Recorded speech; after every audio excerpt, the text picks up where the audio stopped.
So OpenAI just released Agent Builder, and this is an amazing tool for any no-code, low-code, or even code-based builder to build agents, deploy them, and use them anywhere. It could be on your blogs, on websites, or within your applications. So we're going to learn how we can build agents and deploy them using these two simple flows. One is the Repo Analyzer. This is going to analyze any repo that you provide from GitHub and provide you answers. And second one is the famous RAG-based agents, where our agent is going to answer questions based on a document. We're going to start with these simple agents, but as we progress in this series, we're going to see some complex workflows and how we can build some amazing agent flows. So to get started, you're going to need an OpenAI account, and you can go to platform.openai.com and make an account.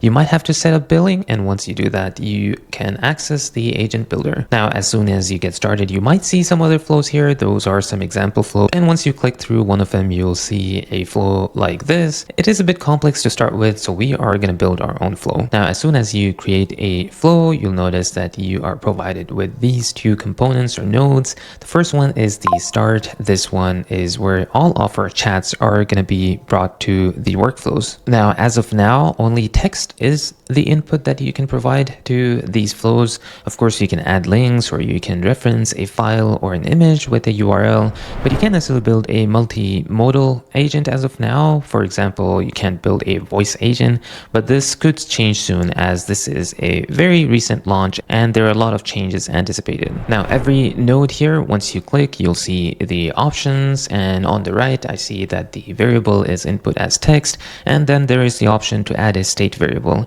This is something you can think of a storage for any text-based values. So if you were to click, you'll see that you can save strings, numbers, boolean, object, and list, and then you can reference throughout your workflow. So for example, you can set a value for the credits available to a user. And now within the workflow, I can deduct the credits from user for each action taken by our agent. And then once we exhaust credits, we can just let user know that they have used up all of the credits. So this is one example. Of course, you can have different values throughout the workflow that you can change. And we're going to see that in the next few videos. For now, I want to keep this simple and I want to add an agent.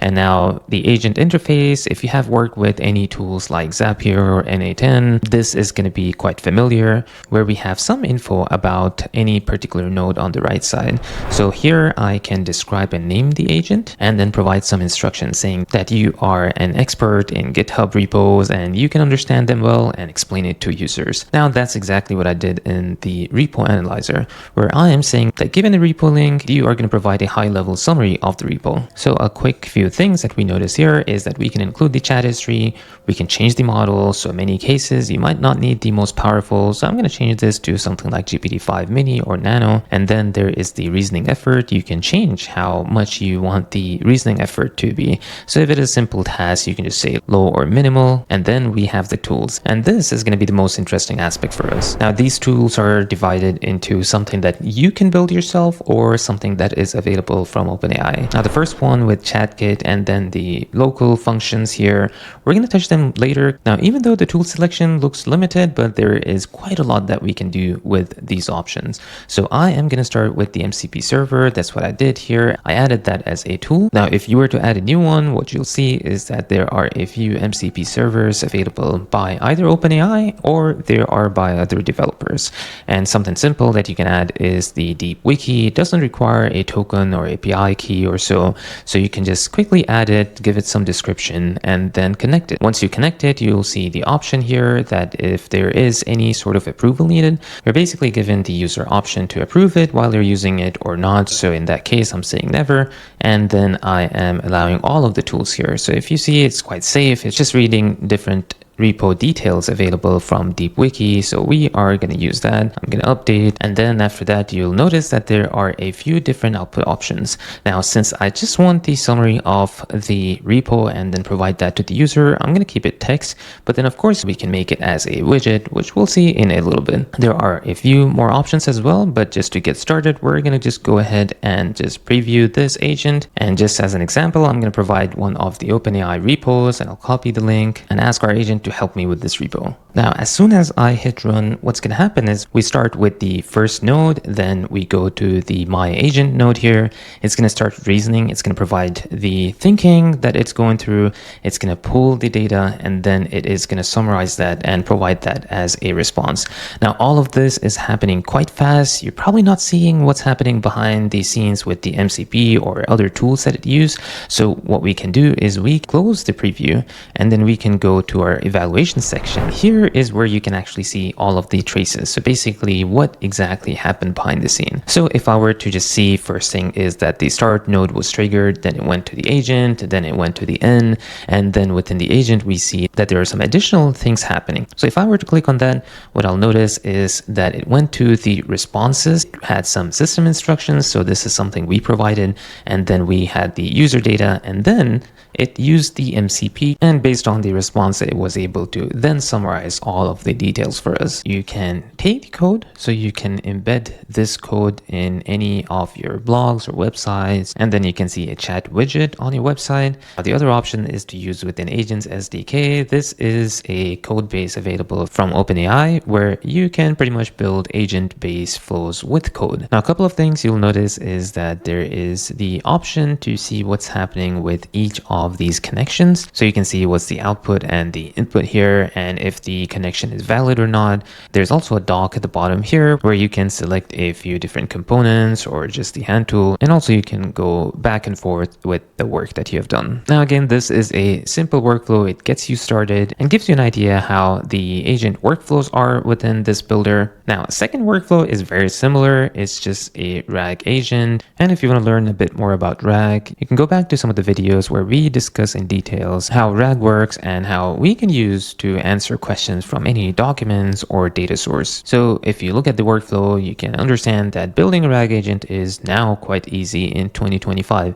It used to be quite complex and you had to add a lot of components, but here I am using an agent, and the only thing I'm adding in this is a tool, which is the vector store. So if I were to go here, add a file search, and within the file search, I have an option to either drag and drop a file directly so that the agent have context, or I can select a vector store and I can add a vector store ID. And if you don't have any of those, or if you want to search which one to use, you can click on vector stores. It takes you to the OpenAI vector stores. If you have any data here, great. If not, you can always create one and add a new vector store and attach some files to it. It could be one file, it could be multiple of those, and there are different formats. And once you have that available, you'll be able to see that within the list here. So we just want to copy the ID for the vector store and then bring that over and add it here. And once you add it, then you'll see the name for that and you can select that. So once the vector store is selected, you also have a few additional options here. We're just going to go ahead and ask a question. Now, this vector store contains a paper that highlighted the effects of usage of ChatGPT. So to get started, I'm just going to ask a simple question. What are the positive and negative effects of using ChatGPT highlighted in the paper? So it's going to start with the RAG agent. It's going to search the file. It is posing these questions. So it's formulating these questions and asking within the tool.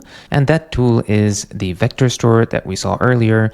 And then based on that, it was able to gather all of the data. Now, the cool thing is that even the reference file is mentioned here. So if it is just one file, it shows that. If, for example, you have a directory of hundreds of files, you'll see which file is used here. And again, as we saw before, we can always go to evaluate section. We can see what traces were used. We can look at exactly what was the reasoning and what were the file search results. And of course, this can help us evaluate the response. Now, there is also an option to use the grader to the right side and say what is the evaluation criteria. So a simple criteria could be that if it used the vector store or not based on the question from the user, and we can run this to see if it passed or failed. It is going to look at the response. It's going to understand all of the traces and they say, okay, it was a pass because it was able to use the vector store. Now, you might have multiple traces here. You can describe a simple test here, pass or fail criteria, and grade all of them and see which ones passed and which ones did not. So this is very helpful if you want to know if agent is using the right tools, right techniques or not,